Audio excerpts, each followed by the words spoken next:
Welcome sa Philippine Island Weather Update. Lagi ninyong kasama sa Balitang Panahon ngayon. So kung makikita po natin, wala naman tayong binabantayang anumang bagyo or low pressure area sa loob at labas ng ating Philippine Area of Responsibility. Pero meron tayong dalawang weather system na nagkakos nitong mga kumpul ng kaulapan dito po sa loob ng ating Philippine Area of Responsibility. Unahin na po natin ang shear line. Ito po yung salubungan na mainit na hangin, which is yung easterlies po natin, at malamig na hangin, which is yung northeast monsoon natin.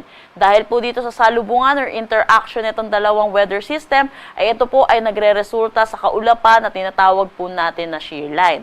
Itong shear line ay magdadala ng maulap na papawiri na may mga kalat-kalat na pag-ulan dito po sa may Aurora, Quezon, pati na rin sa Rizal at Laguna.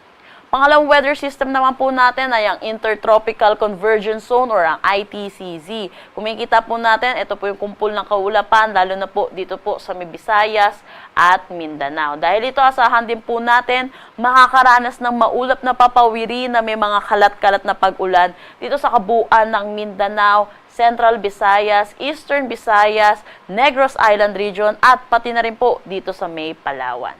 Samantala, northeast monsoon ang umiiral dito sa malaking bahagi ng Luzon. Kaya ito rin po yung naging dahilan kung bakit po nag-shift itong shear line po natin downwards po. Dahil po dito sa northeast monsoon sa Metro Manila ay asahan po natin makakaranas tayo ng bahagya hanggang sa maulap na papawiri na may mga isolated light rains or yung mga pag-ambon po buong araw. Pero ito rin po ay asahan din po natin magiging mainit at malinsangan pa rin po ang ating tanghali hanggang hapon na may mga tsansa po ng mga localized thunderstorm sa hapon at sa gabi para po sa nalalabing bahagi ng ating bansa.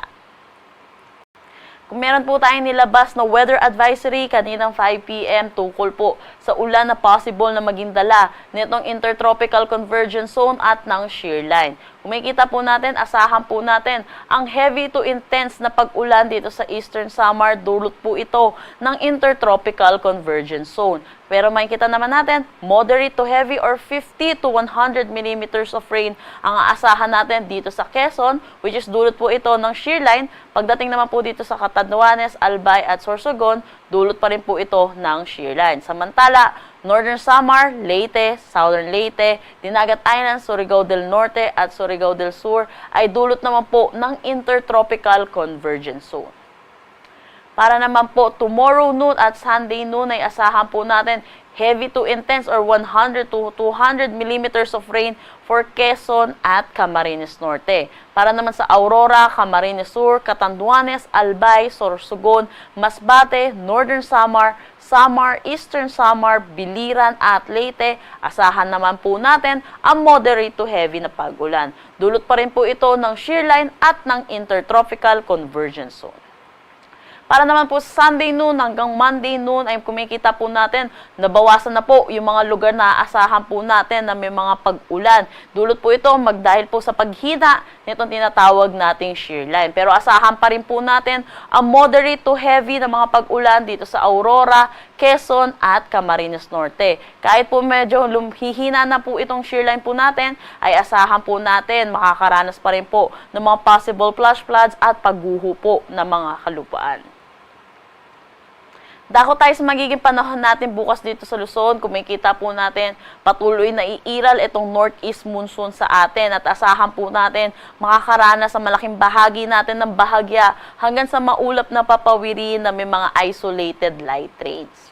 Samantala, para naman sa eastern section netong Luzon, ay asahan pa rin po natin iiral ang shear line at ang Intertropical Convergence Zone, kaya asahan po natin ang makakaranas sila ng mga kalat-kalat na pag-ulan. Agwat ng temperatura for Metro Manila, 23 to 32 degrees Celsius. Lawag, 24 to 29 degrees Celsius. For Tugigaraw, 23 to 28 degrees Celsius. Baguio, 16 to 22 degrees Celsius. Tagaytay, 21 to 30 degrees Celsius. For Legazpi, ay asahan po natin 25 to 31 degrees Celsius. Kung makikita po natin, napapansin natin yung minimum temperature po natin ay bahagya na pong bumababa. Dulot po ito sa pagbugso nitong northeast monsoon. Kaya asahan po natin, makakaranas po tayo ng malamig na madaling araw. Pero pagdating po ng tanghali at hapon, magiging mainit at maalinsangan po ulit ang ating panahon. Para naman po dito sa may Visayas, Mindanao at Palawan, kung makikita natin, makakaranas po sila ng mga kalat-kalat na pag-ulan. Dulot po ito ng Intertropical Convergence Zone.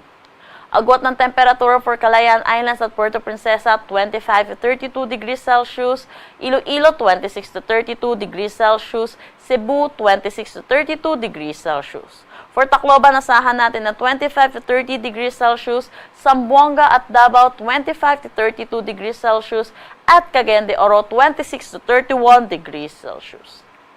Meron tayong nakataas na gale warning dito sa coastal waters ng Batanes, Cagayan kasama na ang Babuyan Islands, Ilocos Norte, Isabela, Aurora at Pulilio Island. Kaya pinapaalalahanan po natin ang mga kababayan po natin na delikado po pumalaot po sa mga nasabing coastal waters po natin.